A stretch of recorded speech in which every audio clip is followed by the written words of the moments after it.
자, 보자. 그래서 일단은 지금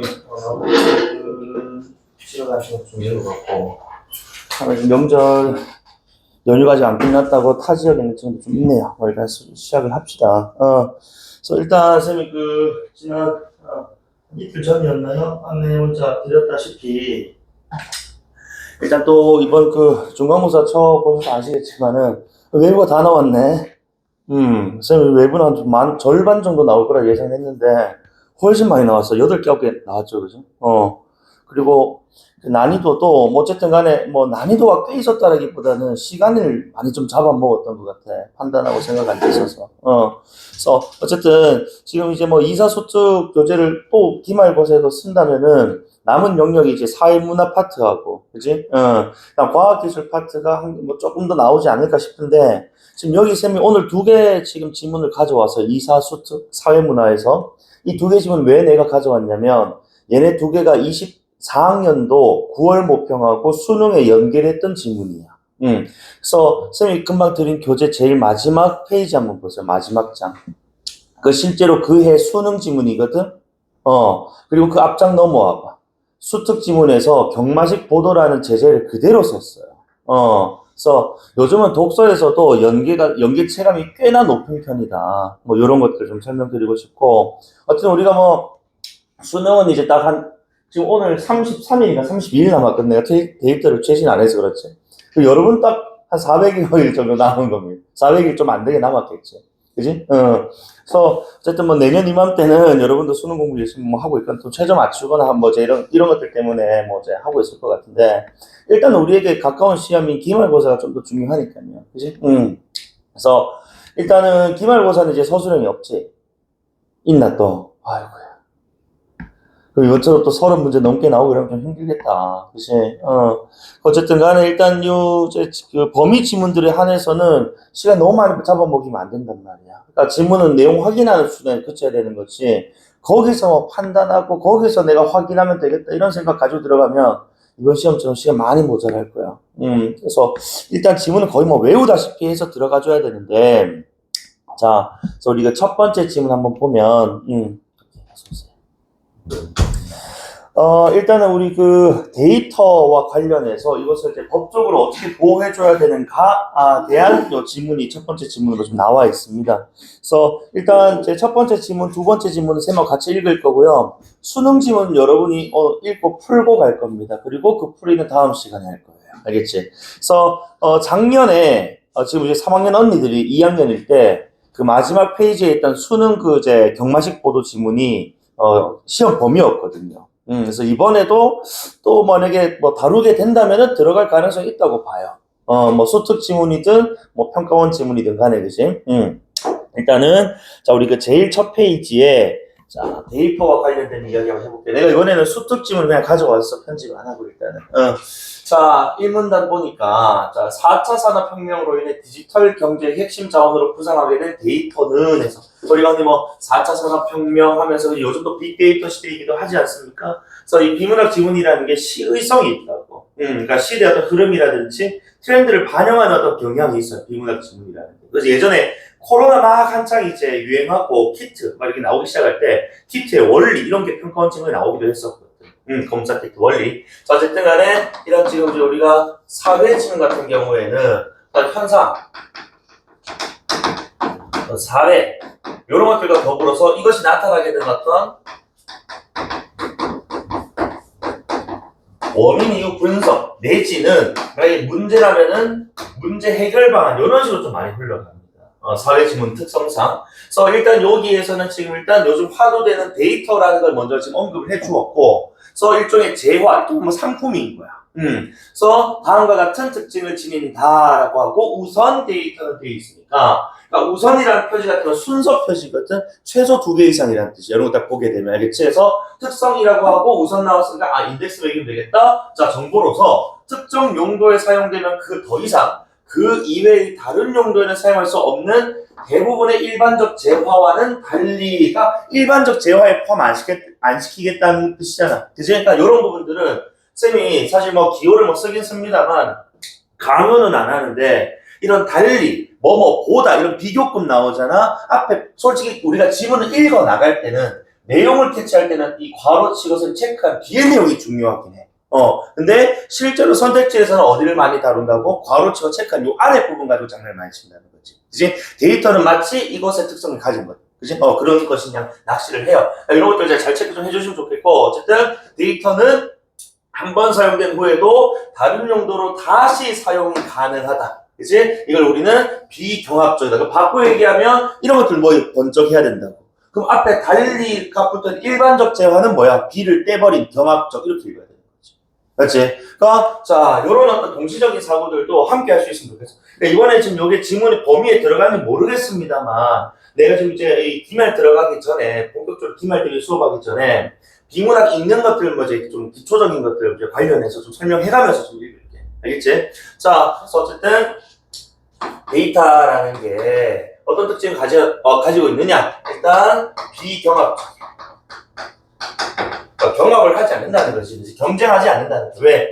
다시 사용이 가능하기 때문에 뭐 이런 뜻일 겁니다. 그치? 그러면 일반적 제한은 경합적이다. 다시 사용 불가능하기 때문에 이렇게 대답하면 되겠죠. 다음, 자, 또한, 그러니까 병렬이 아까 내가 우선 보자마자 두 가지 이상이라는 걸 예상을 했었거든. 그래서 또한 두 번째, 최종적으로 소비되는 재화가 아니야. 그러니까 마지막에 소비되는 게 아니라는 거지. 그러니까 재화나 서비스를 생산하는 데 투입된다라는 점에서 자본재로 간주가 된다라는 겁니다. 그래서 두 번째로는 최종의 지금 이제 소비가 아니고 뭔가를 생산하는 데 그치? 투입되는 요소로서 이걸 우리는 자본재라고 부릅니다. 자, 그 다음에 세 번째. 자, 복제에도 거의 비용을 들지 않기 때문에 이를 다양한 경제 주체들이 자유롭게 사용할 수 있다면 사회 전체적으로 재화와 서비스 생산 비용이 하락하기 때문에 데이터의 공유는 사회 전체적인 효용. 그래서 여러분 이제 경제 지원 또는 사회 지원에서 효용 나오잖아. 만족감 또는 만족 요 정도를 읽으세요. 알겠지?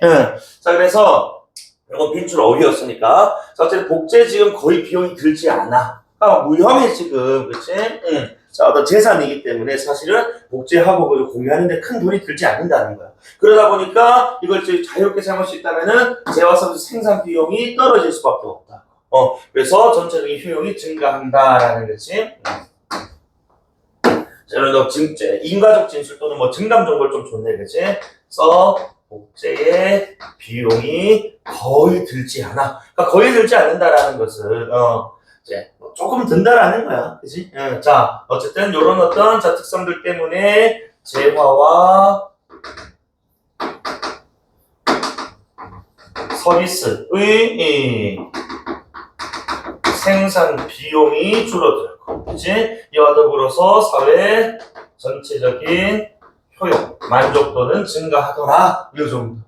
그러니까 쌤이 지금 사실 뭐 정리를 해가면서 읽지만은 실전에서는 이렇게까지는 안 해도 돼요. 그냥 체크만 잘 하시고 가셔도 됩니다. 빈데스만 잘 매기면 된다는 뜻이지. 이건 혹시나 모를 우리 범위 들어갈까 봐 내가 정리하는 거고, 그리고 본격적인 기말 수업 때는 또 다시 한번 읽을 거예요. 범위 만약에 들어간다고 한다면. 알겠지? 자, 그리고 또 하니까 계속이야. 자, 그래서 대부분의 중요한 데이터는 인간의 행동에 관리하는 것으로 최근 빅데이터의 가치가 부각되는 이유는 결국 이것이 결국 뭐야? 데이터가 인간 행태에 대한 개인 정보들을 대량 집적해 놓은 것이기 때문이라고 할 수 있다. 그래서 이것은 데이터 또는 빅데이터를 얘기하는 거란 말이야. 그치? 자, 그래서 네 번째 요즘 4차 산업 시대 혁명에 이 데이터의 특징이란 인간의 행동과 관련. 그래서 우리가 뭐 검색하고 또는 선호하고 불호하고 결국 다 인간의 어떤 취향, 뭐 행동, 그치? 판단, 이런 것들에 관련된 정보들 아닙니까? 자, 그러다 보니까 결국에는 그래서 이런 빅데이터의 가치가 더 클 수밖에 없다. 뭐 이런 얘기를 하고 있네요. 자, 어쨌든 마지막으로 5번째입니다. 자, 그래서 인공지능을 기반으로 하는 4차 산업혁명 사회에서 인공지능 시스템의 훈련을 위해 새로운 데이터가 끊임없이 요구가 된다는 거지. 그래서 이 데이터의 한계 효용은 감소하지 않는 반면, 요거 우리 경제지문에서 자주 나오는 워딩 중에 한계 땡땡이라는 거 여러분 많이 들어보셨을 거야. 그치? 그래서 한계 땡땡이란 무언가 어떤 대상이 땡땡에 해당하는데 한 단위 증가를 했을 때, 그치? 얻게 되는 네모였던 값이라고 보면 돼. 그러니까 한계 효용이라는 게, 그치? 예를 들어가지고 지금 우리가, 자, 컴퓨터가 있어, 예를 들어가지고. 이게 컴퓨터야. 그러니까 여기에 내가 지금 데이터를 넣어준단 말이야. 또는 얘가 직접 본인이 이제 데이터를 이렇게 막 취합을 할 거란 말입니다. 자, 그래서 원래는 보통 이제 우리가 만약 인간적이라면 너희들 예를 들어가지고 공짜를 지금 한 잔 마셨어. 그리고 집에 갔더니 엄마가 또 공짜를 한 잔 더 사준다는 거야. 그러니까 처음 마실 때는 내 만족도가 100이었거든? 근데 똑같은 걸 지금 1시간도 안 돼서 또 마시라니까 좋긴 좋은데 아까 처음 마셨을 때처럼 100의 만족감이 들지는 않는다는 거야. 그치? 그러니까 한계 효용이 조금 뭐 한다? 자, 공차를 한 단위 증가했더니 효용, 만족도가 증가하긴 한데 그 폭이 뭐야? 조금 줄어든단 말입니다. 그런데 지금 여기 데이터 시대에서 4차 산업혁명 시대에서 이 데이터의 한계 효용은 감소를 하지 않아요. 많으면 많을수록 되게 좋은 겁니다. 그러니까 처음에 좀 이제 예를 들어서 막 100개의 데이터를 줬다 그래서 100의 만족을 얻었다면 또 100개를 준다고 해서 50으로 떨어지게 하면 얘 똑같이 100인 거야. 그치? 그러니까 어쨌든 똑같은 양을 넣어줬으면 똑같은 효용이 이렇게 나온다라는 겁니다. 사람과는 좀 다르게. 그래서 요건 조금 너희가 이제 이런 한계 땡땡이라는 개념을 모른다면 좀 이제 버거울 수 있는 개념이긴 한데 요런 경제지문이나 사회지문에서 많이 나오는 개념이니까 알겠지? 그래서 한계 땡땡이라 한 단위 증가했을 때 땡땡의 값이라고 보면 돼. 그런데 이 값이 지금 뭐 하지 않는다고? 감소하지 않는다는 겁니다. 많으면 많을수록 좋다 이런 뜻이 다다익상이겠지. 그치? 그래서 자 어쨌든 끊임없이 요구된다는 점에서 데이터의 한계 효용은 감소하지 않아요.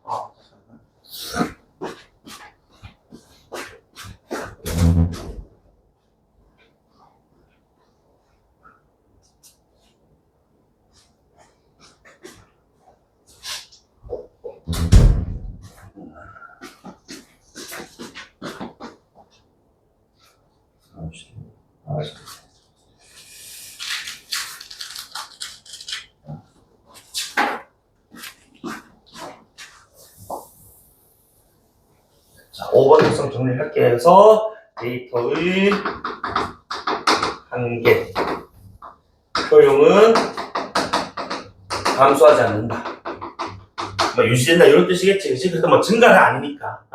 자, 반면에 데이터의 수집을 위해 막대한 뭐든 더 필요하다. 투자 비용을 필요로 하는 인프라 구축 단계가 좀 있어야 된단 말이야. 이것은 이제 빅데이터 시대라고 해서 무조건 다 뭐 데이터를 우리가 얻을 수 있는 건 아니고 그만큼 이제 인프라가 구축이 돼야 된단 말이야. 그래서 이런 투자 비용을 통해서 구축 단계를 다 이제 끝을 내면 추가적인 한계 비용도 점차 낮아져 결국에는 0에 수렴한다. 자, 여기서 또 한계 땡땡 또 나왔어. 그럼 한계 비용이란 우리가 뭐야? 또 한 단위 중간 추가시켰을 때 드는 비용 이렇게 읽어야 되겠지. 그러니까 이미 내가 큰 돈을 들어가지고 슈퍼컴퓨터 한 대를 샀어. 처음 살 때는 예를 들어서 뭐 1조가 들었다라고 하자. 네, 이렇게 큰 돈 들여서 사놓고 데이터 막 이제 수집한 다음에 여기 조금 더 속도를 좀 빠르게 하기 위해서 무슨 장치를 추가했다라고 하자고. 1조 드니 안 들어요. 그치? 처음에 살 때 좀 비싸서 그렇지 추가적으로 이제 만약 구매를 하거나 그치 구비를 할 때는 그때는 얼마 안 든단 말이야 처음보다는. 그래서 한계 비용은 점차 낮아져서 이제 완벽하게 그 시스템을 갖추면은 더 이상 추가할 게 없잖아. 그러니까 한계 비용은 빵이 되는 거예요. 이해됩니까? 자, 그래서 한계 효용은 감소하지 않으면서 그다음에 데이터 구축에 필요한 한계 비용은 결국 0에 수렴한다. 이런 특성까지, 그치?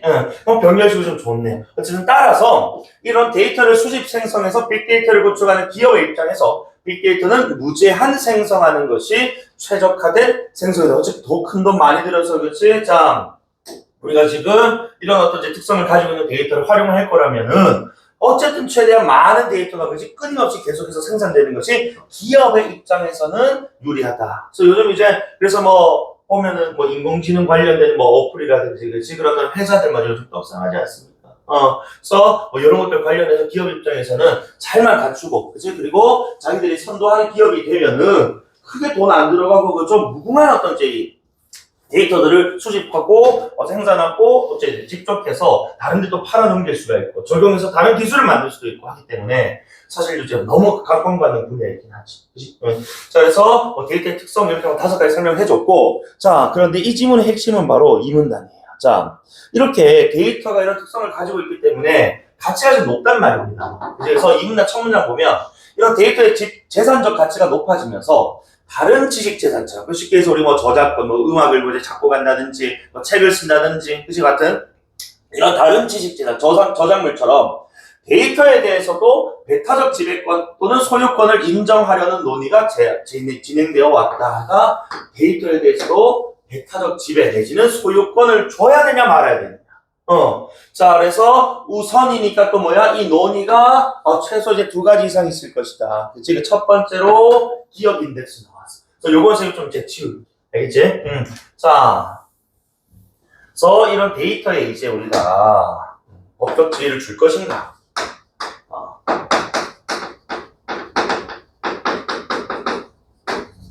배타적 지배권 또는 소유권. 그래서 그 첫 번째 논의가 데이터 보유자에게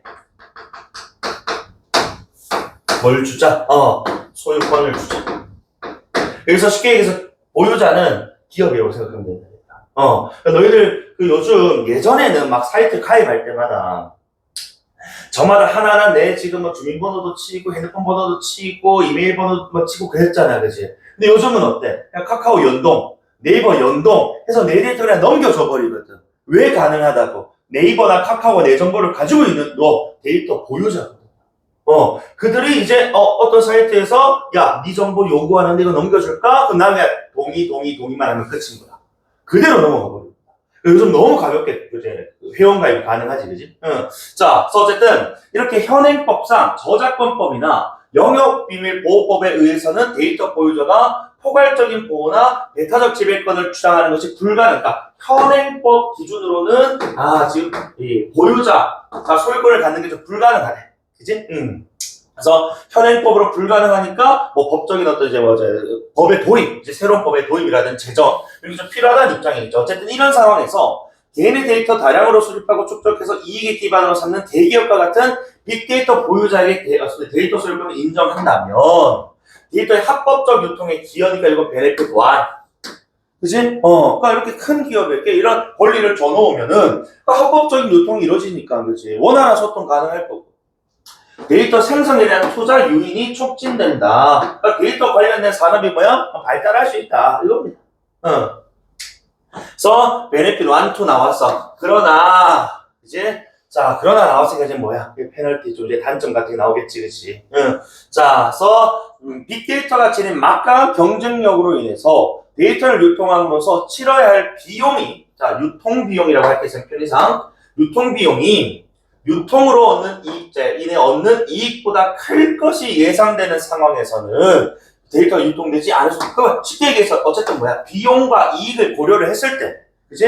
우리가 지금 유통 또는 뭐 수집, 뭐 생성하는 데 쓰는 돈이 내가 얻을 돈보다 훨씬 더 많다 보면 이거 굳이 유통할 이유가 없거든. 그치? 왜 내가 손해가 봐가면서 유통하냐 이겁니다. 그렇기 때문에 첫 번째 우리 페널티는 결국 유통되지 않을 수도 있다라는. 그러니까 누군가가 데이터를 독점해버리는 경우가 생길 수 있다는. 그치? 자, 두 번째. 또한 페널티 1. 그래서 유통을 촉진하기 위해 인정된 데이터 소유권이 거래 비용을 일으켜서 오히려 데이터 거래의 장애물로 작용할 수가 있다. 그러니까 비용과 이익의 비교를 떠나서 이 데이터 유통에 있어서 거래제 비용 같은 게 이제 발생함으로써 이제 기업 간 기업 또는 뭐 기업과 개인 간에 이런 지금 이제 뭔가 뭐 갈등이라든지, 그치? 의견 불일치가 생길 수 있다는 거예요. 오히려 장애물이 될 수 있다는 거예요. 그래서 결국 데이터 소유권은 이미 빅데이터를 축적한 기업의 승자독식 현상이 강화되는. 그러니까 결국에는 야, 내가 지금 이런 데이터를 가지고 있으니까 너희들 이거 한 1조에 사라. 요즘 이런 기업들 많을 겁니다. 크게 지금 빅데이터로 그치 성장해놓고는 더 이상 유지가 좀 힘들 것 같으니까 빨리 그냥 팔아 넘겨버립니다. 이런 데이터를 이제 볼모로 잡아가지고. 그래서 일단은 이제 보유자에게 소유권을 준다라는 것에 있어서 베네핏도 있었어. 그치? 합법적 유통, 다음에 투자 유인 촉진. 이번에 따로 안 적을게. 그런데 페널티도 분명했다.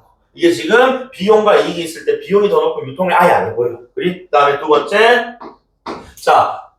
거래 비용이 발생해버리니까, 여기서 지금 뭐 해버려? 기업 입장에서 부르는 게 값이 돼버린다. 쉽게 얘기해서. 너희 이런 데이터 지금 먹고 싶으면 나한테 이거 줘. 근데 그렇게 줄게. 그래서, 요런 지금 이제 두 가지 지금 이제 서로 상반된 어떤 이제 특징들이 있기 때문에 아직은 소유권을 누구한테 주는지에 대한 확정은 되진 않았어요. 그리고 이것도 아까 제가 말씀드렸지만은 24학년도 9월 평가원 지문에 나왔었습니다. 자, 그 다음에 이와 달리니까 이번에는 데이터를 누구? 자, 보유자가 아니고, 즉, 이제 그 기업에게, 보유자에게 실제로 우리가 즉 누구? 생산자에게 주겠다.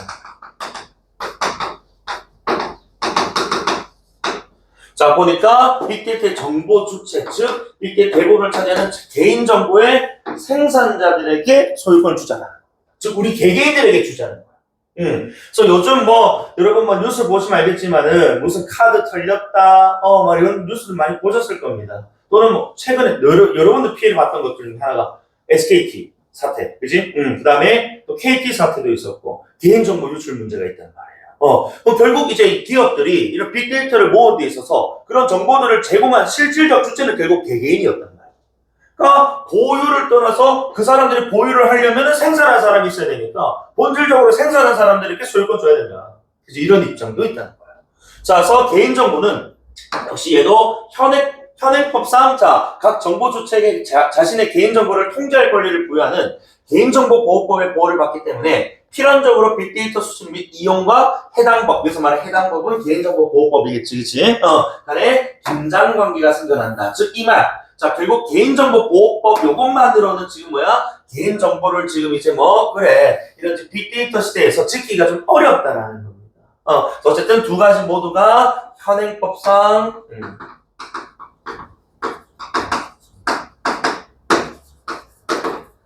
조건 충족이 좀 안 되는 것 같지? 그지? 자, 어쨌든 간에 이 법은 개인정보보호법이지. 자, 개인의 자기정보 결정권을 보장할 뿐, 자신의 개인정보로부터 발생하는 경제적 수익을 통제할 권리, 즉, 배타적 지배권이나 소유권을 보장하지는 않는다는 뜻이죠. 그지? 이렇게 읽어주는 게 좋겠죠. 경제적 수익을 통제할 권리, 배타적 지배권, 이제 소유권 이렇게 읽으면 됩니다. 자, 그래서 이러한 상황에서 빅데이터가 갖는 경제적 가치를 고려해서 사람들이 특정 기업의 플랫폼을 사용하면서 개인정보를 제공하는 것을 데이터 물어보겠다고 노동으로 규정하겠다는 거야. 즉, 너희가 가입할 때 너희 치는 이름, 핸드폰 번호, 주민번호 요즘 안 치긴 하더라. 이메일, 적어도 그렇지? 요런 것들 제공하는 것 그 자체를 데이터 노동이라고 규정하겠다. 그러면서 그 정보의 제공자는 결국 누구다? 생산자. 같은 말이겠지. 그치? 자, 그 정보의 생산자 또는 제공자에게 경제적 가치 일부를 비속 또는 여기서 말한 소유권을 줘야 한다라는 주장이 제기되었다라고 읽어야 되겠죠. 그치? 자, 그래서 생산자에게 소유권을 줘야 되는 그 이유에 대해서는 어쨌든 간에 이런 개인정보를 큰 기업에다가 제공하는 것 그 자체를 데이터 노동이라고 부릅니다. 그러면은 노동을 했으니까 우리는 그래. 그에 대한 대가를, 그치? 경제적인 가치를 받아야 될 것 아닙니까? 그것으로 데이터 소유권을 주자 이거예요. 이 입장. 하지만 현행법으로는 아까 위에서 나왔던 보유자에게 주는 거나 생산자에게 주는 거나 아직은 뭔가 좀 조건이 충족되지 않는 상황인 것 같다. 이 문제는 아직도 지금 이슈가 되고 있어. 자, 어쨌든 이는 개인정보 제공자를 데이터 제공자 이꼴 생산자 이꼴 소유자로 보겠다. 생산자, 제공자, 소유자. 그래서 개인정보가 지닌 빅데이터로서의 가치를 인식하지 못한 소비자가 적정하지 않은 대가를 받고 개인정보를 넘김으로써 빅데이터를 축적한 기업에 부가 집중되는 현상에 대한 비판적 의식이 깔려있다. 그럼 이 말인즉슨 결국 이제 2번이 나타나게 된 그 배경에는 1번과 같은 사람들이 주장하는 뒷배경에 지금 약간 비판적 의도가 깔려있다. 아까 기업이 유통을 잘 촉진하고 투자를 유인하고 결국 기업 중심의 어떤 입장에서 1번이라는 의견이 나왔단 말입니다. 그러니까 1번 의견을 가진 사람들의 기저에 깔려있는 인식 자체를 일단 까면서 등장했다는 거야.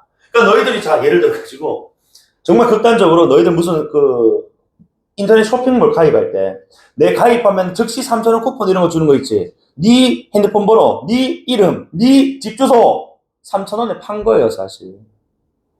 그럼 3,000원이라는 그 가치가 내 이름, 내 집 주소, 내 핸드폰 번호에 상응하는 가치라고 보니 너희들? 지금 이렇게 생각하니까 3,000원 너무 너무 저렴하지 않니? 맞아? 그러니까 너무 지금 뭐해? 너희가 지금 너희들 그 제공하는 개인정보 그 가치를 제대로 인식하지 못해. 제대로 대가가 받고 있지 못하다고. 그러면서 그 기업들은 뭐 하는가? 이렇게 3,000원들 그지? 이렇게 막 큰 돈 주는 척 해놓고는 사실 그 정말 콜링 돈 아니냐. 그 돈 가지고 걔네들 데이터를 수천, 수백만 명의 그지? 자, 이 데이터를 수집해가지고 자기들 더 큰 부를 만들어낸다. 이건 불합리하다. 이번 입장에서. 그지? 자, 어쨌든 이런 어떤 스탠스가 좀 있고. 자, 그 다음. 자, 그러나 소비자가 적정하지 않은 대가를 받는다는 점은 일단 내가 뭐 3,000원짜리 쿠폰 받았다고 소유권을 생산자한테 주자. 뭐 그거는 소유권 인정과는 관련이 없어. 자, 상관없어. 요즘 그래서 평가원 지원에서는 무관하다.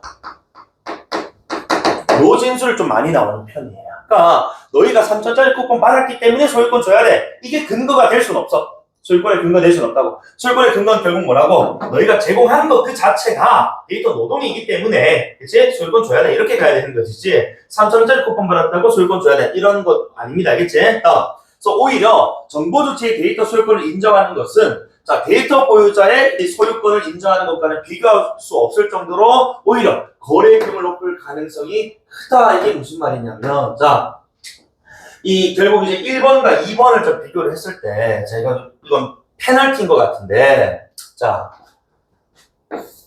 우리 1번이 우리 보유자 기업, 쉽게 얘기해서. 2번이 생산자니까 개인이라고 하자. 아니? 자, 그래서 이렇게 지금 1번 기업이 지금 소유자가 되거나, 2번 개개인이 소유자가 되거나 했을 때, 오히려 개개인이 됐을 때 지금 이 거래 비용이 훨씬 더 높아질 가능성이 크다. 왜 그러냐면은 사람들마다 뭐 해버린다고? 내 정보는 그지? 뭐 한 10,000원 받으면 되겠어. 근데 옆에서 12,000원 받네? 그럼 나도 12,000원 받아야지. 근데 또 다른 사람 보니까 20,000원 받네? 또 20,000원 받아야지. 이런 식으로 개인정보 값이 계속 높아지는 거야. 그러니까 기업에서 일괄적으로 아까 내가 3,000원 쿠폰 뿌리는, 그지? 그렇게 돼버리면 거래비용 크게 높진 않을 겁니다. 또는 기업과 기업 간 이 거래 상황에서도 네이버가 많은 데이터를 가지고 있을 거 아니야? 그치? 그래서 작은 어떤 중소규모의 어떤 사이트에서 우리 지금 이 사람의 데이터를 좀 필요로 합니다. 그럼 명당 우리가 뭐 100원씩 이렇게 드릴 테니까 뭐 이렇게 좀 제공 좀 해주세요. 딱 정찰제로 돼 있다라고 보면 개인과 개인이 해버리면, 개인과 기업이 해버리면은 개인이 부른 게 역시 또 값이 돼버린다 이거야. 그래서 오히려 기업보다는 개인이 그치? 이 소유자일 때 훨씬 더 거래 비용이 높아질 가능성이 좀 크다라고 지금 우려를 하는 거예요. P1이라고 봅시다. 자, 또한 소유권이나 배타적 지배권을 인정하는 이유는 일반적으로 데이터의 생산 유인을 높이기 위해서인데 빅데이터에 포함된 개인정보는 일상생활의 기록에 가까운 것으로 소유권의 인정 여부와는 역시 상관은 무관하게 데이터의 생성과 양은 유사하게 지속될 것이라는 점에서 정보 주체의 데이터 소유권을 인정하자는 주장은 한계를 보인다. 이게 뭘까? 결국에는 이 빅데이터 시대에서 이 데이터라는 것은 계속해서 많은 어떤 또 데이터, 정보들을 생산하기 위한 그런 목적으로 수집하고 만들어진단 말이야. 그런데 이런 개인정보들은 결국 일상생활의 기록에 결국 가깝단 말이야. 그래서 이 일상생활의 기록과 관련된 거는 사실 소유권을 준다 안 준다와 또 역시 또 무관하단 말이야, 이것도. 그러니까 그런 관점에서 이 개인정보를 계속해서 지금 이제 뭐 한다고? 자, 사람들이 태어났고 뭔가 살아가면서 그지? 계속해서 만들어지는 어떤 데이터일 거란 말이야. 그런 과정에서 자, 데이터의 생성과 양은 유사하게 지속될 것이다 라는 점. 그래서 정보 주체 데이터 소유권을 인정한다? 그럴 이유는 없어. 이것도 일단 이거는 P1, 2부터 얘기를 했네. 그치? P1은 거래 비용이 높아져 버린다. 생산 유인이 지금 뭐 된다? 높이기 위해서인데, 그치? 개인 정보는 계속해서 지금 뭐 인정 여부와 관계없이 유사하게 지속이 돼 버린다. 그러니까 굳이 개인한테 주지 않더라도 충분히 계속해서 생산될 수 있다는 점에서 줄 이유가 없다 이겁니다. 자, P1, 2 나왔으니까 마지막에는 자, 그래서 데이터는 그 특성상 여러 경제 주체들에게 공유되는 것이 가능할 뿐만 아니라 사회적인 만족을 증가시킨다는 점에는 이런 이제 뭐 여지가 없어요. 서로 다 같은 어떤 입장일 겁니다. 자, 이미 빅데이터 독점 현상이 두드러진 상황에서 데이터를 자발적으로 유통시킨 유인이 부재한다는 것 또한 분명합니다. 자발적으로 유통하지 않을까? 돈 받고 유통하지. 그지? 스스로 그냥 갑자기 내가 뭐 간디도 아니고, 그렇지. 그냥 모든 걸 사랑하는 위치가, 그런 거 안 해. 그래서 효율적인 데이터 경제 구축을 위해서, 필요성이 인정될 경우 빅데이터를 공개하거나 특정 플랫폼에 집적된 자신의 데이터를 이동시킬 수 있는 권리를 정보 주체에게 보장함으로써 결과적으로 빅데이터 유통을 가능하게 하는 방법 등이 현재 활발히 논의되고 있다라는 식으로. 뭐 어쨌든 간에 그래서 요거는 이제 그 향후 이 데이터와 관련해 가지고 그렇지 분쟁될 어떤 여지들을 해결할 수 있는 방안이 현재 지금 모색되고 있다라는 것으로 그렇죠 이렇게 제시를 좀 해줘. 됩니까? 자, 어쨌든, 자, 요게, 소득 지문이 좀 길어. 다른 이제 일반 모의고사 지문에 비해서. 자, 그러면은, 문제를 이제 세마 같이 한번 풀어볼 거야. 자, 1번 문제. 요거는, 전기 방식 묻는 문제니까요. 정답은 3번 하겠습니다. 상반되는 주자, 한 개, 그치? 문제점 P들 제시를 해줬고, 마지막에 그치? 자, 문제. 일어났을 때 해결할 수 있는 방안들에 대해서 마지막에 아주 좀 이제 추상적으로 설명을 해줬습니다. 정답 3번 할게요. 자, 다음에 2번이야. 자, 내용 확인하는 문제인데, 자, 1번에 데이터를 제외한 대부분의 일반적 제한, 그렇지, 별표처럼. 그러니까 아까 우리가 내가 좀 썼다 지웠지만은 이 동시사구가 돼야 된다고. 그지? 그러니까 한 번 쓰고 그죠? 또 쓸 수 있는 데이터는 뭐라고 했다고? 비경합적이라고 했고. 그럼 우리는 상대적으로 그지? 이항 대립적으로 한 번 쓰고 못 쓰는 일반적 제한은 B를 떼버린 경합적 이런 워딩을 띄었다면 맞는 말 이렇게 가야지. 그지? 예. 자, 데이터를 제외한 일반적 제한은 경합적. 오케이. 이번에 자본재는 재화나 서비스를 생산에 투입되는 재화, 그지? 자본재라고 일명 이렇게 불러 간주된다라고 표현했고, 3번에 현행 저작권법과 영업비밀보호법은 데이터 보유자의 소유권 보장하지 못한다는 한계가 있었다. 현행법으로는 둘 다 보장이 안 돼요. 그지? 다음에 4번, 자, 3, 4번은 같은 맥락이지. 개인정보보호법은 각 정보 주체에게 개인정보를 통제할 권리를 부여하고 있지 하고 있고, 요것만 하고 있다고, 요것만. 그지? 통제할 권리를 부여하고 있고, 5번에, 그치? 자, 한계 비용과는 무관하게 한계 효용이 감소하지 않는 상황에서는 빅데이터의 무제한 생성이 기업의, 아니지? 한계 비용 너무 중요해서. 한계 비용이 뭐하지 않는, 증가하지 않고 오히려 0에 수렴하는 상황에서 한계 효용이 감소하지 않는다면 빅데이터, 즉 데이터 생산 계속 되는 게 유리하다. 기업이. 그래서 3, 4번은 여기서 얘기를 했던 거니까, 그치? 넘어가서 생각합니다. 자, 3번에. 자, 기업과 니은에 대한 설명인데, 기업이 우리 내가 인덱스 1번이라고 매겼던 친구고, 니은이 인덱스 2번이라고 매겼던 친구야. 자, 그래서 설명 적절하지 모두 현행법의 관계, 그렇지. 현행법으로는 보유자나 생산자에게 소유권 줄 수가 없다라는 걸 시작을 했어. 그 다음에 모두 실행될 경우 부작용이 일어날 가능성, 요거 페널티들이 있었단 말이야. 그지? 자, 그 다음에 3번에 기업에 대한 비판적 변해는 니은의 필요. 그렇지. 기업 1번에 대한 비판으로부터 그지? 2번에 어떤 필요성 또는 2번의 주장이 시작됐단 말입니다. 되지? 자, 그 다음에 4번인데, 자, 일단 달리 바로 한번 치시고 4번 그래서 니은, 즉 생산자에게 소유권을 주자라는 입장에서는 거래 비용을 일으켜 궁극적으로 데이터 거래 장애물로 작용. 근데 이게 지금 오케이 니은 거래 비용이 생긴다고 했는데 아까 거래 비용이 있다 없다 개념이 아니고 지금 뭐라고 했어? 거래 비용의 어떤 정도, 그치? 그 값의 차이가 있다고 했지. 자, 달리 거래 비용을 일으켜라는 말은 기업은 거래 비용을 일으키지 않는다는 표현이거든. 맞지? 그러니까 일으킨다. 일으키되 그 거래 비용이 니은이 좀 더 컸던 것일 뿐이야. 맞지? 그래서 이런 진술들은 이렇게 딱 체크해 두시고, 그치? 이게 뒤에 설명은 맞습니다만 달리 이름을 딱 돌아와서 기업과 달리가 잘못된 이렇게 가야 된다. 순서상. 자, 다음에 5번에 니은과 달리 기업은 정보 주체로서 개인이 아닌 개인이 아닌 누구? 기업의 이익을. 그래서 보유자가 기업, 계속해서 기업 입장. 자, 이번 니은은 우리 개인의 입장이었단 말이야. 그러면 달리가 맞다. 자, 그 다음에 4번인데 이거 사실 4번 보기 안 읽어도 돼. 자, 일단 지금 1, 2, 3번하고 지금 4번, 5번 이렇게 보기가 나뉘고는 있는데 이 안에 지금 들어가 있거든. 그래서 봐봐. 가에서 이커머스가 가장 발달한 나라의 고객, 쇼핑, 물류 데이터 그 흐름에 대한 진술은 이게 지금 나라의 그 고객들, 그 다음 쇼핑의 어떤 그 형태, 또 물류 데이터의 어떤 이동, 이거 전부 다 인간의 행태와 관련된 지금 이제 개인 정보들 아니냐. 그치? 그러니까 다 사람이 하고 사람이 하는 거야. 다음에 자 데이터 수집이 실시간으로 수행된다는 것은 새로운 데이터를 끊임없이 요구하는 4차 산업화가 실시간 수행된다, 끊임없이 지금 요구하고 있다. 이런 맥락하고 지금 호응이 된다. 3번에 매년 1조 원의 비용을 들여도 이득이 된다는 언급은 결과적으로 빅데이터 축적으로 얻을 수 있는 이익이 그 수집과 축적에 필요한 비용을 넘어서, 그렇지, 봐봐, 많은 돈을 들여도 이득이 된다는 건 쉽게 얘기해서 뭐야?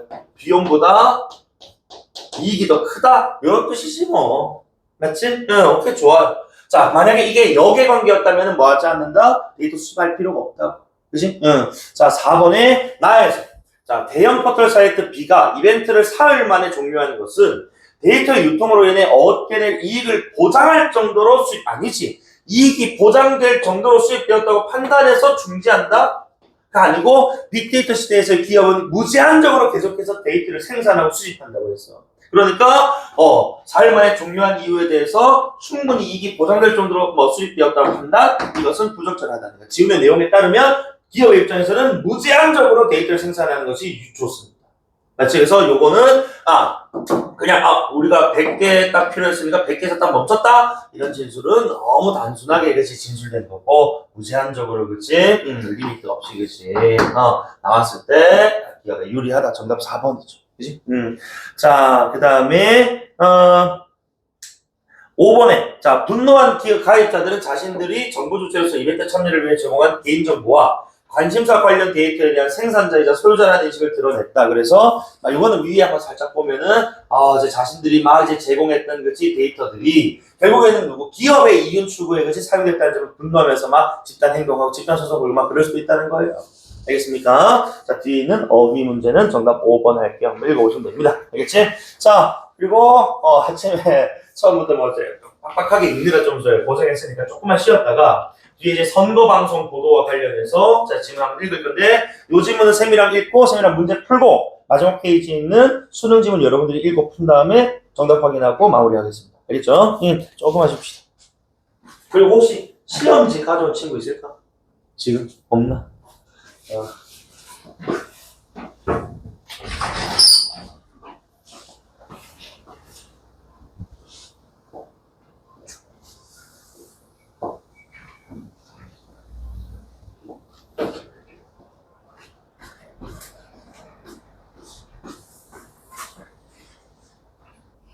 자, 그러면 선거방송 보도 한번 해볼까? 뭐 여기서 언론이 되실 분도 있고 뭐 할 건데, 자, 이거 너무 언론 보도가 이제 선거방송 또는 선거 기간에 어떻게 이루어지는지에 대한 질문이에요. 그래서 여러 세 가지 어떤 유형에 대해 소개를 하고 있고, 이 세 가지 중에 한 가지였던 그 경마식 보도가 그해 수능 지문으로 나왔단 말이지. 그래서 내년 이제 아마 여러분 뭐 고3 수업은 쌤이 하니까 또 나랑 또 수업할 건데, 뭐 3학년 1학기까지 내신 준비를 하는 친구도 있을 것이고 수능 준비하는 친구도 있을 것인데, 수능 특강 또는 수능 완성 EBS 연계교재 공부들은 뭐 어떤 유형으로 어떤 루트로 대학을 가는 상황이든 열심히 공부하셔야 됩니다. 그래서 일단은 내가 뭐 울려고는 지금 벌써 3년째 내가 고3, 원래 고3은 학교별 수업 안 해주는데 내가 울려고는 고3 수업을 학교별로 해줘. 그래서 어쨌든 간에 뭐 제 지금 언니들하고 뭐 제 졸업한 언니들 내가 뭐 한 지금 올해까지 3년째 지금 해주고 있는데, 뭐 여러분 계속 들고 다니시면 쌤하고도 뭐 3학년 1학기까지 내신 같이 할 거니까 너무 어렵게 생각하지 마시고 그냥 뭐 필요한 자료들이 있거나 그냥 하면 달려가면 돼. 알겠지? 응.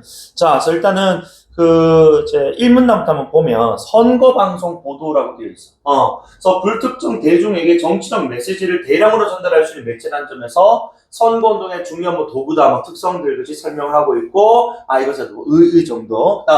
자, 선거방송 보도가 선거운동에서 중요한 위치를 차지하게 된 이유는 대중에게 쉽게 선거운동에 대한 정보를 제공할 수가 있으며, 그러니까 왜 중요한 도구 위치를 가지게 되었느냐라고 했을 때 그 첫 번째, 쉽게 정보를 제공할 수 있다. 그러니까 여러분 아마 뭐 선거 관심이 없더라도 뉴스에서 계속만 떠드는 내용만 들어도 저 사람은 괜찮아서, 저 사람은 별로인 사람, 저 사람은 정책이 괜찮고, 저 사람은 정책이 별로고, 저 사람은 의욕이 많은 사람, 저 사람은 깨끗한 사람, 이렇게 판단할 수 있잖아요. 그치? 또는 자, 대중의 정치 수준이 내가 높거나 낮거나와 영향을 덜 받는다. 자, 이런 것들 좀 잘 봐야 되는 거야. 그러니까 높거나 낮은 것이라는 것 지금 이제 증감 정보를 줬는데도 불구하고 그런 것들 지금 뭐야 변수가 되지 않는다라고 되어 있어. 그치? 이런 것들 장난 많이 칩니다. 어쨌든 자 정치적인 의식 수준이 높은 사람, 낮은 사람에게 어쨌든 강한 영향력을 준다 이겁니다. 다음. 그래서 선거방송 보도는 선거에 많은 영향을 미친다. 그래서 가령 자 예를 들어 후보자나 정당이 선거운동의 의제를 만드는 것이 아니라 선거 방송 보도에 따라 의제가 만들어지는 것이 있다라고. 그러니까 이는 결국 이제 매스컴에서 계속 어떤 특정 이제 그 이슈에 대해서 계속 때리는 거야. 예를 들어가지고 뭐 A 후보와 B 후보가 예를 들어서 뭐 이제 가라는 어떤 상황에 대해서 이제 뭐 토론을 한 적이 있는데 여기서 누군가 말 실수를 한 거야. 그거를 계속 꼬투리 잡아서 보도를 하는 거야. 그리고 이런 꼬투리 잘못이 몇 년 전에도 있었고 이전에도 있었고 뭐 이런 것들 계속 이제 파고들면은 이게 지금 정책 보도가 돼야 되는데 오히려 그 사람이 흠을 때리는 거지. 여러 시간 보도가 이뤄질 수도 있다는 겁니다. 선거가 또는 네거티브 선거가 될 수도 있다는 거야. 그러니까 선거운동 의제가 뭐에 의해서 미디어에 의해서 즉 언론에 의해서 통제가 되기도 하더라는 겁니다. 그치? 그러니까 이제 우리가 지금도 사실 정치 쪽 개판이지만은 예전에 뭐 언론하고 그치 정치권하고 뭐 어떤 이제 규합하고 막 그래. 그래서 어떤 세력은 어떤 뭐 이제 이 신문사는 누구 쪽을 밀어주고 어떤 신문사는 누구 쪽을 밀어주고 그런 게 지금도 아직 좀 여전히 남아 있잖아요, 그렇지? 자 어쨌든 자 그다음 선거방송 보도에는 선거운동 기간 중에 특정 정치인에 대해서 보도하는 게 있고. 그다음에 부정식 뉴스 보도의 증가, 그러니까 네거티브적인 어떤 부분을 계속 이제 부각시키는 거겠지.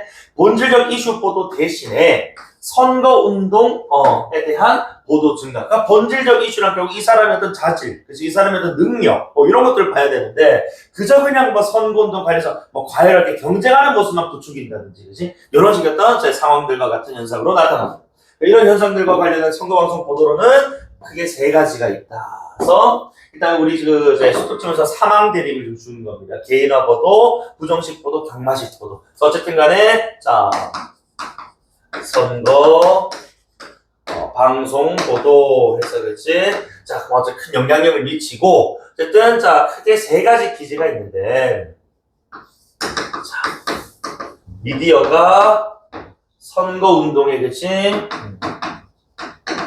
의제를 통제해버리거나 또는 그냥 평행사 좀 간단하게 좀 적을게. 자, 니는 특정 정치인에 주목해서 이제 이야기.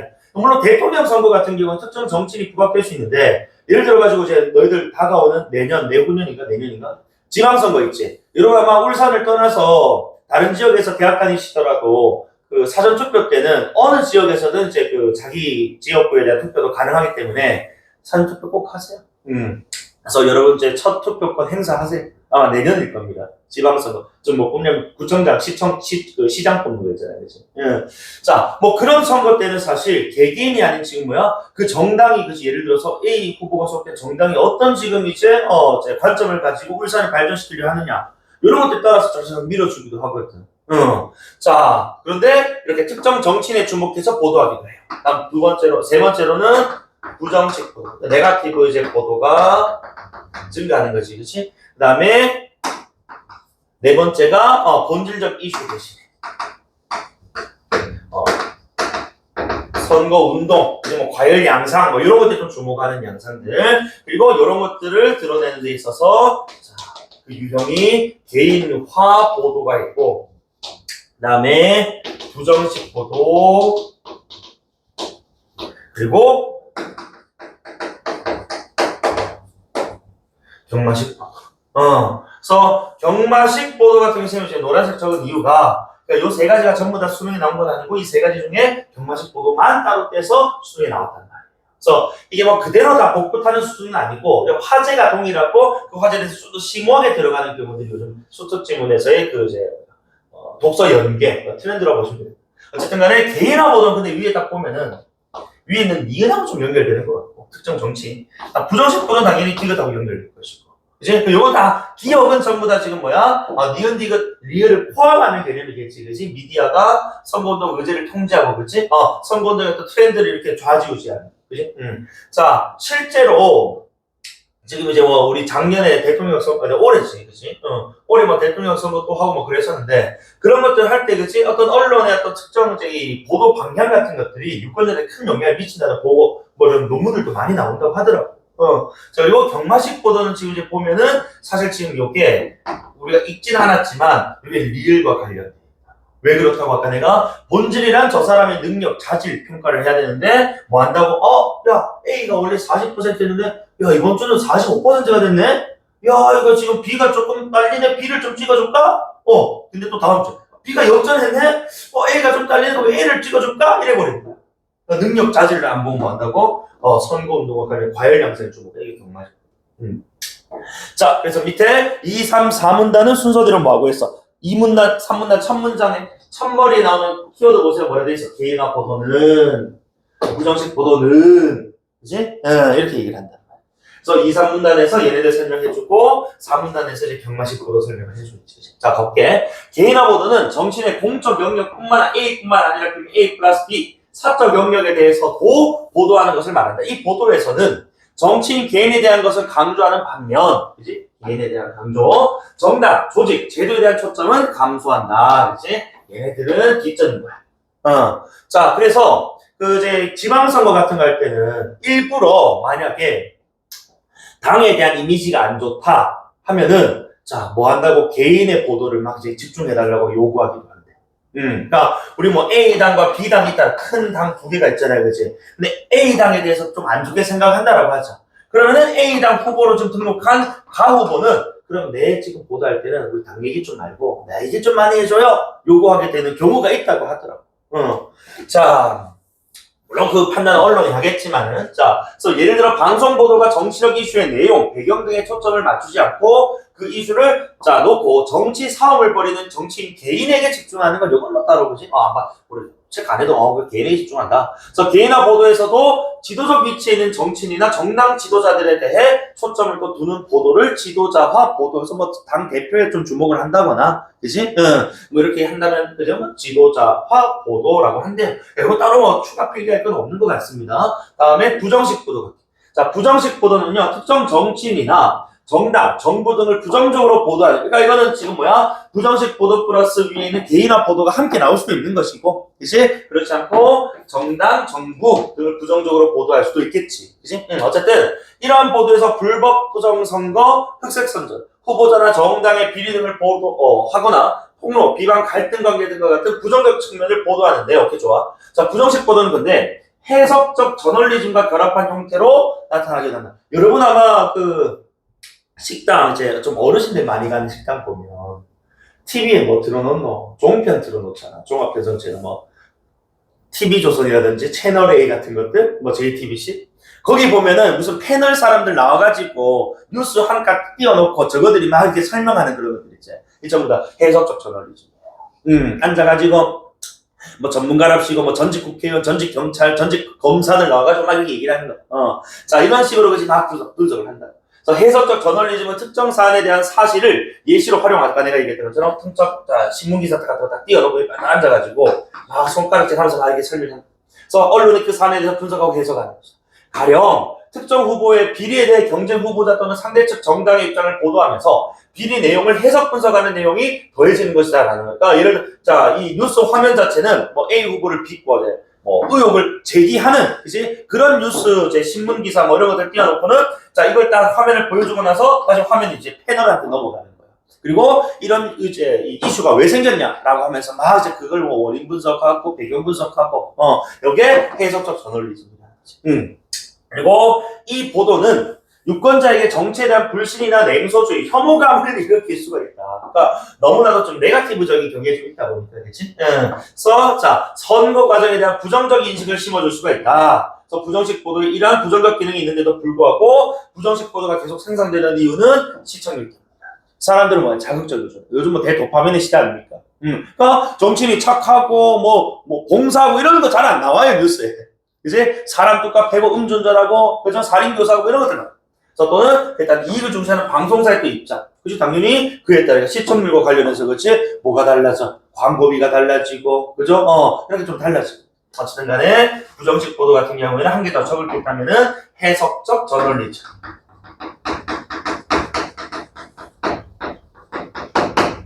함께 하고 있고, 그다음에 한 개 더 추가를 하자면은 자 이런 부정식 보도가 쌤 그럼 안 하면 되잖아요 하면 되는데 아니야 시청자 그지? 그와 관련 방송사의 이익 요거 때문에 부정식 보도를 놓칠 수가 없어요. 그지?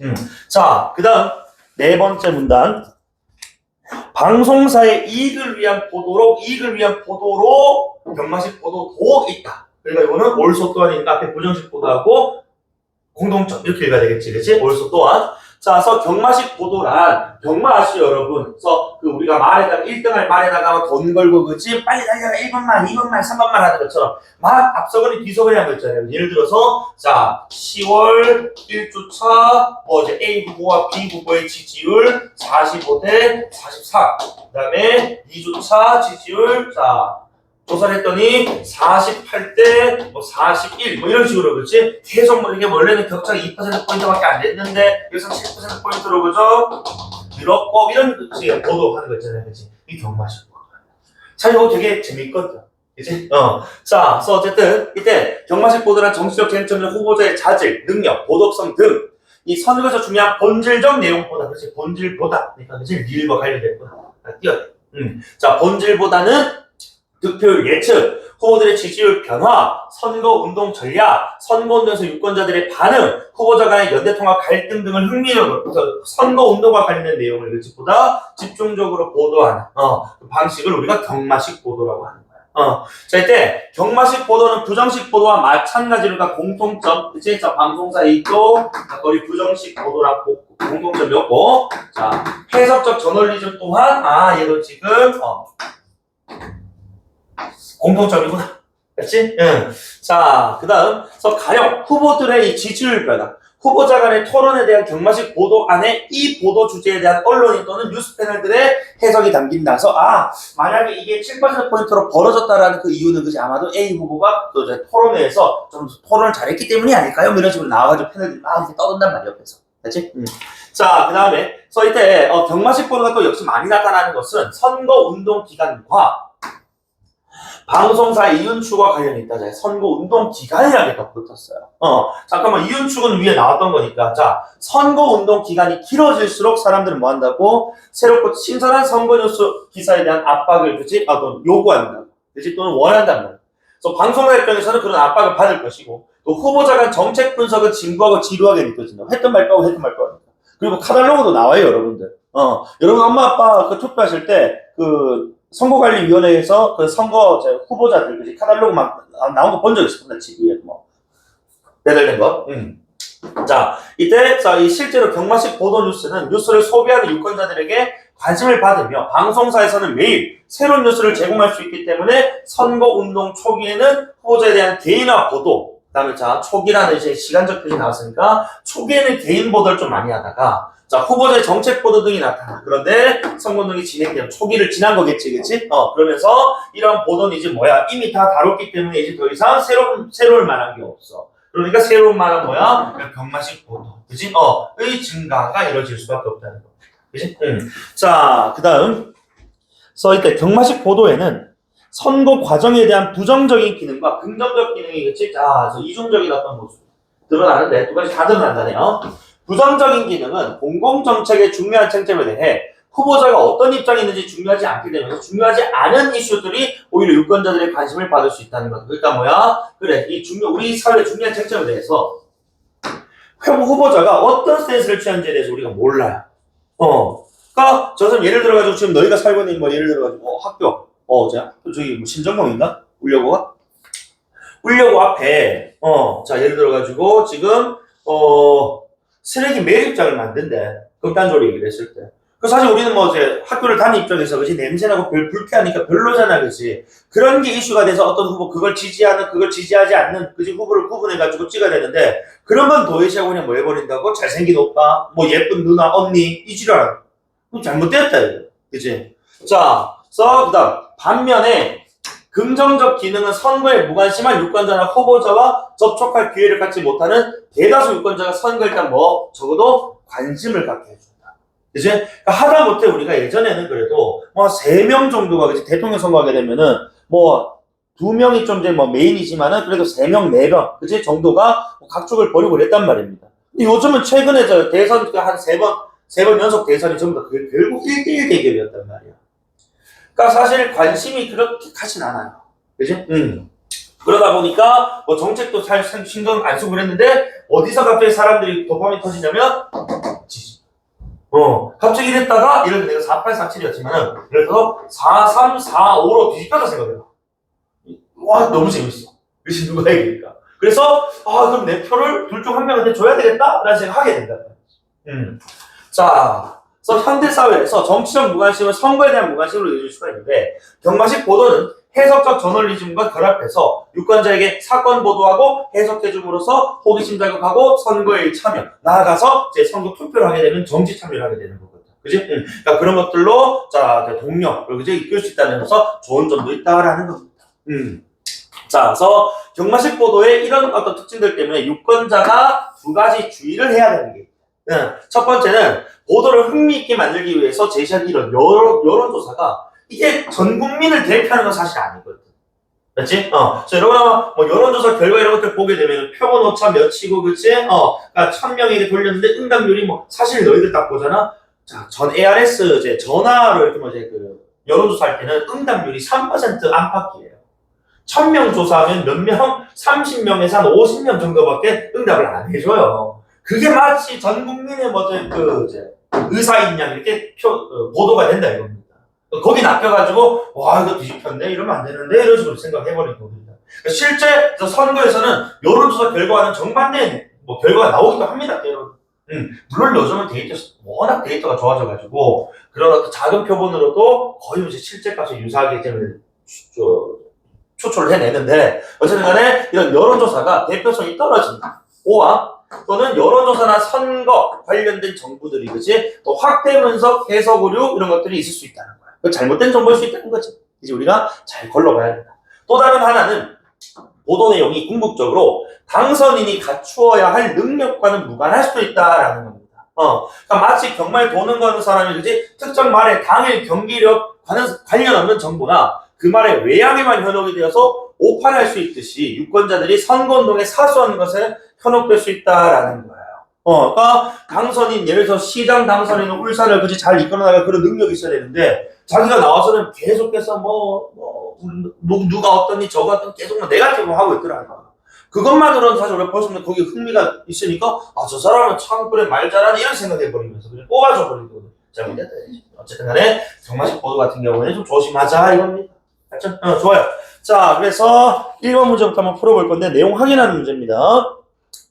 자, 가장 적절한 것은 해서 1번의 개인화 보도는 정치인이 속한 정당보다 개인에 초점을 두는 것이다. 정답 1번이군요. 그치? 적절한 거니까 이건 바로 체크하고 넘어가줘야 되는 거야. 자, 그 다음에 2번에 뭐가 틀렸냐? 자, 경마식 보도는 선거운동의 기간이 짧을수록 아니, 선거운동의 기간이 길수록. 그치? 그리고 그 선거운동의 기간이 이제 임박할수록. 그래서 종료가 임박할수록 훨씬 더 많아집니다. 다음 3번에 선거방송 보도는 정치의식 수준이 높은 사람들에게는 영향력이 아니지 높은 거 낮은 거 관련 없이 그지 강한 영향력을 행사하는 거야. 높은 사람에게도 강한 영향력, 낮은 사람에게도 강한 영향력, 그지? 4번에 해석적 저널리즘과 결합한 부정식 보도는 정치의 부정적인 면을 긍정적으로 해석하는 게 아니고 오히려 더욱더 부각하는, 그치? 그러니까 부정적인 면을 더 부각하거나 할 수 있는, 그치? 긍정적으로 해석한다는 건 잘못됐지. 5번에 경마식 보도는 선거의 중요 쟁점들에 대해 내가 논쟁의 계기를 마련하는 긍정적 기능을 한다? 아니지. 이게 중요 쟁점들에 대해서 그지 논의하지 못하고 본질에 대해서 논의하지 못하고 선거와 관련된 이야기만 그지 관심 갖게 하는 그지 그런 어떤 위험성이 좀 있었습니다. 그럼 2번 문제 넘어갈게요. 자, 기억부터 리을인데 아까 쌤 말씀드렸다시피 자, 요 기억은 니은디귿 리을을 다 통칭하는 이제 이 표현이라고 보시면 되겠고 니은디귿 리을은 각각 개인화 부정식 경마식과 관련된 거예요.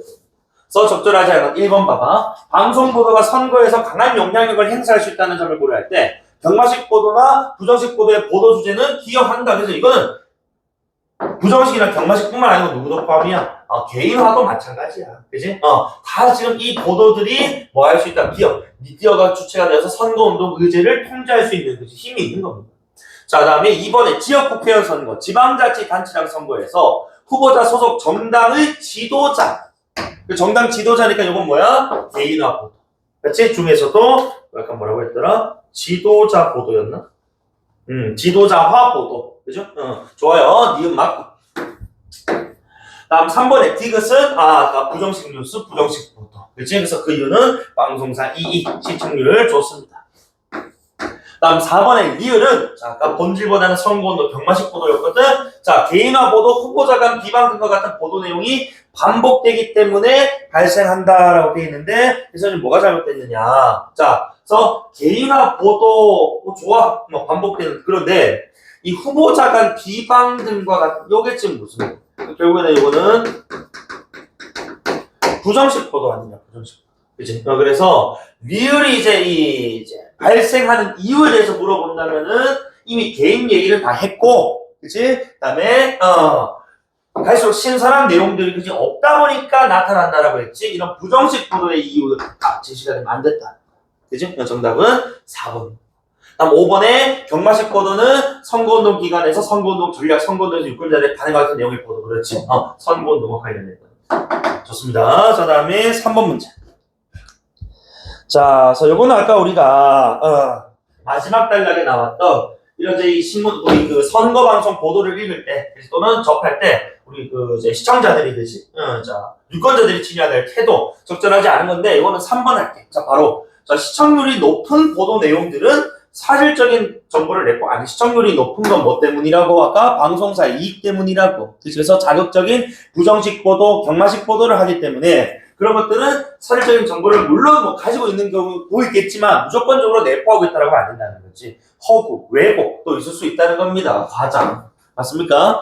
실제로 선거 방송이 끝나고 나서, 선거 기간이 끝나고 나서 방송사가 고소 먹는 경우도 많아. 왜? 그러니까 이런 아까 해석적 저널리즘 했던 패널들이 그치? A 후보가 만약에 당선이 됐어. 당선된 이후에 A 후보에서 내가 욕을 했던 사람이 하면은 막 법정에 나도 책을 묻고 막 그럴 때도 있단 말이야.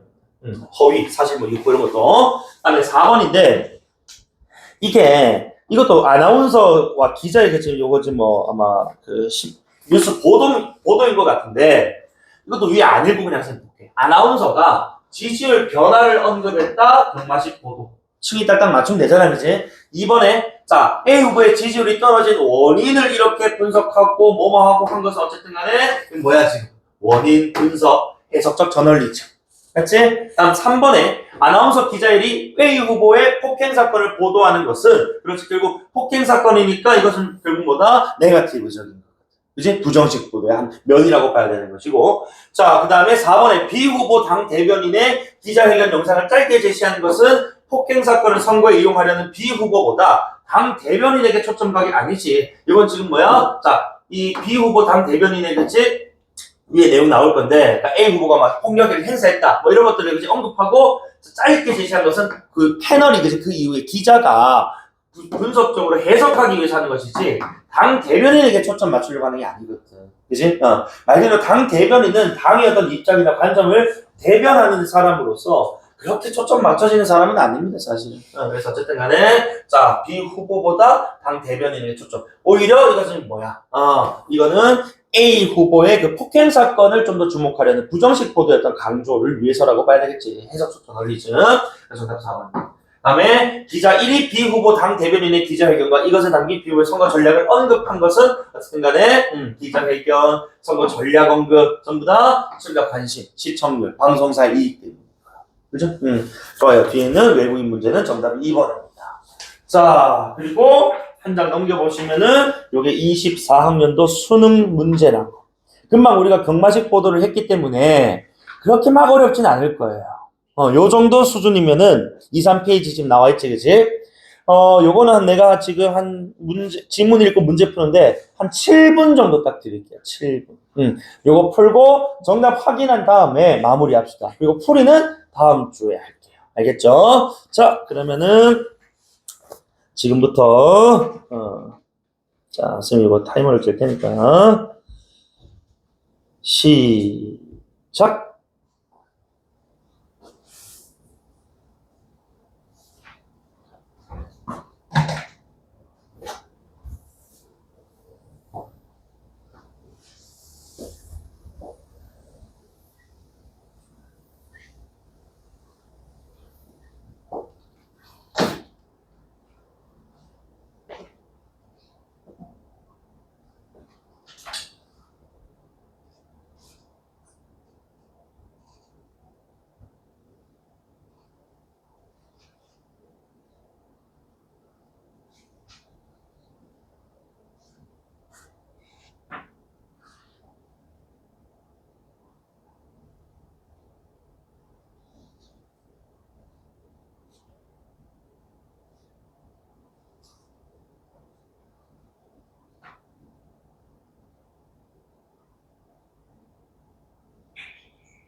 지금 18분인데 20분까지 드릴 테니까 여유 있게 보세요.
자, 20분이니까 한번 셈이랑 맞춰볼까?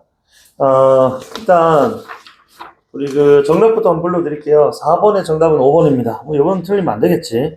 다음에 5번의 정답은 요 3번인데 이게 너희들 지문을 읽을 때 봐, 왼쪽 지문에 바로 나와 있는데 자, 왼쪽 2문단에 이건 읽어드릴 거야. 다음 주에 알겠지? 왼쪽 2문단 네 번째 줄에 이러한 규정 이 밑줄 한번 봐봐. 이거 S야. 즉 주어야. 이러한 규정 이 국민의 알 권리 스물 A 언론의 자유 스물 B 즉 뭐야? 이러한 규정과 알 권리 이러한 규정과 언론의 자유 이렇게 호응이 돼야 되는 거지. 그치? 근데 마치 5번에서는 국민의 알 권리 그리고 언론의 자유 얘네 둘이 충돌한 것처럼 표현하고 있단 말이야. 이러한 규정과 얘네 둘이 충돌했던 것이지 얘네 둘끼리 충돌한 게 아니지 않습니까? 정답 3번이죠. 그다음에 6번에 지금 요게 24학년도 수능이고 23학년도 그리고 작년 25학년도 3년 연속 그러니까 법지문 법과 관련된 얘기가 나와서 이거 헌법재판소였던 이제 판례 결과잖아요, 그렇지? 다수와 소수인데 여러분 헌법재판소라는 요 워딩은 최근에 좀 많이 접해 보셨을 겁니다. 뉴스에서 하도 많이 얘기를 해가지고 헌법재판관 몇 명이니 졌더니 하면서 그지? 자, 그래서 가장 적절한 건 정답 2번이에요. 이거는 풀이를 다음 주에 해드릴 거니까. 자, 그다음에 7번은 사실은 여기 지금 3점짜리 아니잖아, 그치? 이게 왜 그러냐면은 2번 선택지가 정답인데 지금 2차 조사는 A 후보와 B 후보가 1%포인트 격차밖에 안 납니다. 그러니까 나든 다든 이렇게 지금 5차 범위라고 해서 그치? 8.8%포인트라고 되어 있거든.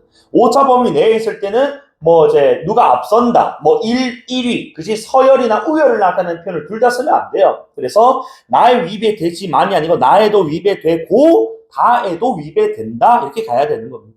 그래서 요거는 앞서 나왔던 그지 관련 법안들과 관련해서 처치해야 될 조건들만 잘 체크가 됐어도 정답은 2번이다. 나머지는 지금 또 읽고 또 풀이를 해드릴 테니까. 그러니까 실제로 수능에 나왔던 그지 지금 경마식 코드만 딱 떼와가지고 그지 헌법재판소였던 의견들 다수 소수 의견들과 함께 곁들여서 지금 제시를 했거든.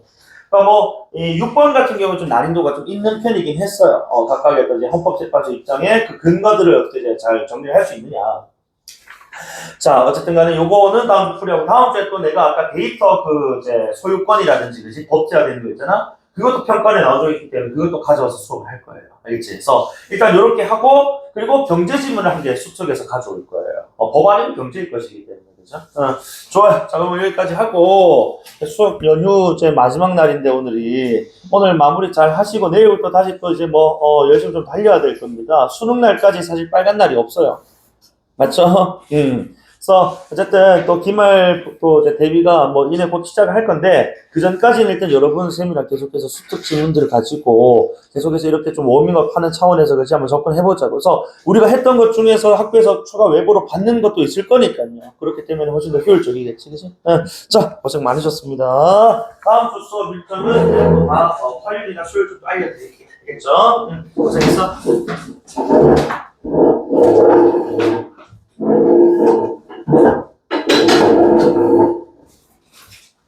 고생 많았어. 고생 많았어.